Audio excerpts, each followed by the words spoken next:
आज आपके साथ बीफ पसंदे बनाने की रेसिपी शेयर कर रहा हूँ। आप इसको बीफ में बनाएं, मटन में बनाएं, यकीन करें नेक्स्ट लेवल की रेसिपी है। और इंशाल्लाह जितना आसान तरीका मैं आपको बताऊँगा ना, आपका दिल खुश हो जाएगा वीडियो देखने के बाद ही। और जब आप इसको बनाएंगे, ट्राई करेंगे, आपकी तारीफ़ें ज़रूर होंगी। तो बहुत ही कमाल की रेसिपी है, बकरीद स्पेशल रेसिपी है। तो आप इसको ज़रूर ट्राई कीजिएगा और अपना फ़ीडबैक आपने इसी वीडियो के नीचे कमेंट में आके लाजमी बताना है। तो चले मिलके बनाते हैं। सबसे पहले देखिए, थोड़े से आपने लेने हैं तिल, 8 से 10 बादाम और 1 चम्मच आपने ले लेना है कोकोनट का। अगर तिल को स्किप करना चाहें तो आप कर सकते हैं, ठीक है। बादाम और कोकोनट आप इसमें लाजमी ऐड कीजिएगा। तीनों चीज़ों का सबसे पहले हमने ग्राइंडर जार में डाल के इसका पाउडर बना लेना है।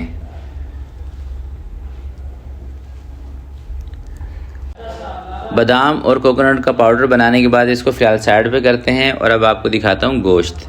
तो ये देखिए, ये पसंदे के लिए 1 किलो मैंने गोश्त लिया है। अच्छा, इसकी कटिंग जो होती है ना, वो आपने बाज़ार से ही करवा लेनी है। अगर आपके घर पे कुर्बानी का कोई इस तरह का सीन है तो जो कुर्बानी का गोश्त काटने वाले होते हैं ना, आप उनको बोलेंगे वो कटिंग करके दे देंगे। आपने खुद से नहीं कटिंग करनी, आपसे होगी भी नहीं इतनी पतली पतली गोश्त की कटिंग। आप बाज़ार से करवा लें, जिनका रोज़ का काम है आप उन्हीं से करवा लीजिएगा, ठीक है। घर में आपने क्या करना है, घर में आपने इसको थोड़ा सा पीट लेना है इस तरह से। और ज़रूरी नहीं है कि इस तरह का टूल आपके पास होना चाहिए पसंदे बनाने वाला। कोई भी आप घर में कोई चम्मच के साथ ये प्रैक्टिस कर सकते हैं, बेलन के साथ कर सकते हैं। बस गोश्त को थोड़ा सा आपने पतला कर लेना है, यानी कि एक बराबर कर लेना है इसको पीट के। इस तरह से ये जो पसंदे के टुकड़े हैं ना, इनको थोड़ा सा आपने पतला भी करेंगे, क्योंकि ये बाद में सुकड़ के थोड़े से मोटे हो जाएंगे। तो अगर आप इनको मोटे रखेंगे तो फिर बाद में छोटे छोटे से हो जाएंगे सुकड़ के, वो फिर दिखने में भी खूबसूरत नहीं लगेंगे। तो सारे गोश्त को पीटने के बाद इसको एक बर्तन के अंदर हम निकाल लेते हैं। और अब इसके अंदर कुछ मसाले हैं वो ऐड करेंगे। सबसे पहले कोकोनट, बादाम और तिल का पाउडर इसके अंदर शामिल कर लेते हैं। दही इसके अंदर 3 से 4 चम्मच आपने शामिल कर देना है दही का। अदरक और लहसुन का पेस्ट आपने इसके अंदर 1 चम्मच शामिल कर देना है। पपीते का पेस्ट ये भी 1 चम्मच।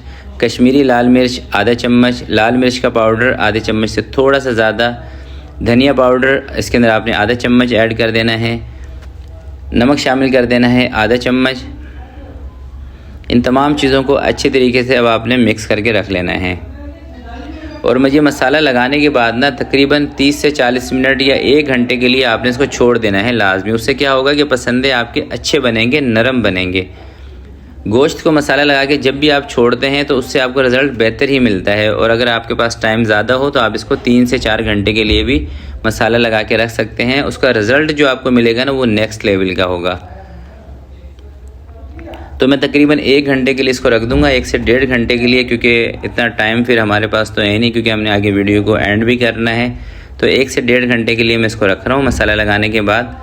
उसके बाद इसको कुक किस तरीके से करेंगे वो आपको बताऊंगा। बस मसाला ना आपने इसके ऊपर अच्छे तरीके से मल के लगा देना है, मसल के लगा देना है, ताकि मसाला पूरे पसंदों के ऊपर लग जाए। 1 से 1.5 घंटे मीट को हमने रेस्ट दिया था। उसके बाद 1 कप कुकिंग ऑयल का कढ़ाई के अंदर आपने डाल देना है और 1 प्याज लेनी है, ठीक है। बास पसंदे की रेसिपीज़ के अंदर ना प्याज का इस्तेमाल नहीं किया जाता, मगर मैं इसके अंदर कर रहा हूँ, सही है। आपकी मर्ज़ी, अगर आप स्किप करना चाहें तो कर सकते हैं। तो सबसे पहले आपने क्या करना है, प्याज को ब्राउन कर लेना है। जब प्याज इस कलर में आ जाएगी, चूल्हा आपने बंद कर देना है और प्याज को ना आपने बाहर निकाल लेना है। बाहर निकालने के बाद 1.5 कप आपने दही लेनी है और उसके साथ इस प्याज को ना आपने पीस लेना है, पेस्ट बना लेना है।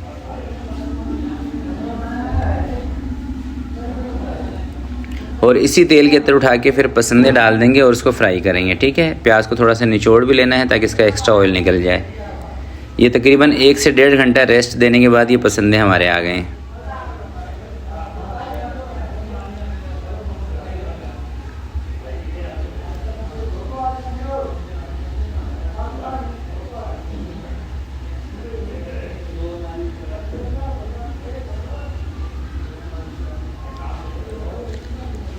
ये मिक्सी के जार आ गया है। प्याज उठा के इसके अंदर डाल दी है और 1.5 कप यानी कि 300 ml इसके अंदर दही डाल देंगे उठा के।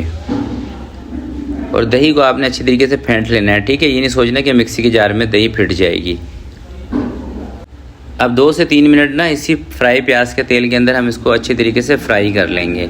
फ्राई प्याज के तेल के अंदर आप कोई भी खाना बनाते हैं, यकीन करें बहुत ज़बरदस्त बनता है खाना। तो 2 से 3 मिनट फ्राई करने के बाद ये आ गया प्याज का पेस्ट और दही का। तो इसको उठा के इसके अंदर डाल देंगे। अच्छे तरीके से आपने मिक्स करना है। अब इसकी भुनाई नहीं करनी, ठीक है। अच्छे तरीके से मिक्स करने के बाद इसको आपने हल्की आंच पे रख देना है 40 मिनट के लिए। थोड़ा सा गोश्त पतला पतला है तो ये जल्दी ही गल जाएगा 30 से 40 मिनट के अंदर, मगर चूल्हा इसका आपने हल्का रखना है, ठीक है। 30 से 40 मिनट के बाद इसका कवर हटा देंगे। बीच में एक मरतबा मैंने इसको चेक किया था, आपने भी बीच में एक दफ़ा चेक कर लेना है तकरीबन 30 मिनट के बाद। तो उस टाइम इनमें थोड़ी सी कसर थी, ठीक है। लास्ट में मैं आपको तोड़ के दिखाऊंगा एक पीस।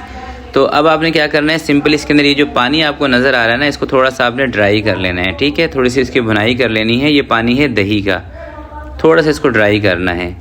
2 से 3 मिनट के लिए इसकी बुनाई करेंगे। पानी बिल्कुल अच्छी तरीके से इसमें से खुश्क हो जाएगा। और बहुत ज़्यादा भी आपने इसकी बुनाई नहीं करनी। ऐसा नहीं कि इसका मसाले आप बिल्कुल खुश्क कर दें, ऐसा भी नहीं करना। वो अभी आपको मैं दिखा भी देता हूँ। 2 से 3 मिनट लगेंगे ज़्यादा से ज़्यादा इसको।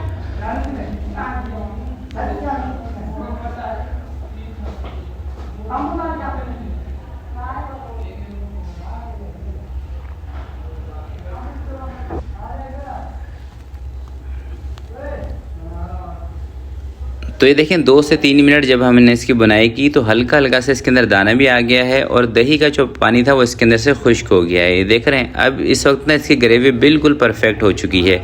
तो अब इसका चूल्हा हम बंद कर देंगे। सबसे पहले आप इसकी ग्रेवी देख लें, क्योंकि यहाँ पे ना अक्सर फिर आप गलती कर देते हैं, या तो इसको ज़्यादा भून देते हैं या फिर थोड़ा सा दही का पानी इसके अंदर छोड़ देते हैं। तो लास्ट में इसका मैंने नमक चेक कर लिया था, नमक थोड़ा सा कम लगा, तो इसलिए ½ टीस्पून इसके अंदर मैंने नमक ऐड कर दिया है। नमक अच्छे तरीके से इसके अंदर मिक्स करके चूल्हा इसका बंद कर देंगे। और अभी मैं आपको दिखाता हूँ इसका फाइनल लुक। लास्ट में आप इसके ऊपर बारीक कटी हुई अदरक ऐड करके इसको सर्व कर सकते हैं। पराठों के साथ सर्व कीजिएगा या रुमाली रोटी के साथ, यकीन करें नेक्स्ट लेवल की रेसिपी है। तो माशाल्लाह से आप इसका लुक चेक करें, दिखने में जितने खूबसूरत आपको लग रहे हैं ना, यकीन करें जब आप इसको ट्राई करेंगे। लाइट से मसाले इसके अंदर हमने रखे हैं, वो भी बकराईद के हिसाब से इस रेसिपी को हमने डिज़ाइन किया है। बकराईद पर जो भी आप इस तरह का गोश्त वगैरह बनाते हैं, कोशिश किया करें कि उसके अंदर मसालों का इस्तेमाल थोड़ा सा कम रखें। अगर आपने इसको थोड़ा सा स्पाइसी रखना है तो लाल मिर्चों का इस्तेमाल आप फिर थोड़ा सा ज़्यादा कर लीजिएगा। तो अब एक पीस मैं आपको तोड़ के दिखा रहा हूँ, ये देखें कितने ज़बरदस्त बने हैं। तो आज के लिए इतना ही, मिलते हैं किसी नेक्स्ट वीडियो में। तब तक के लिए अपना बहुत सारा ख्याल रखिएगा, अपने वालिदैन का ख्याल रखिएगा। अल्लाह हाफिज़।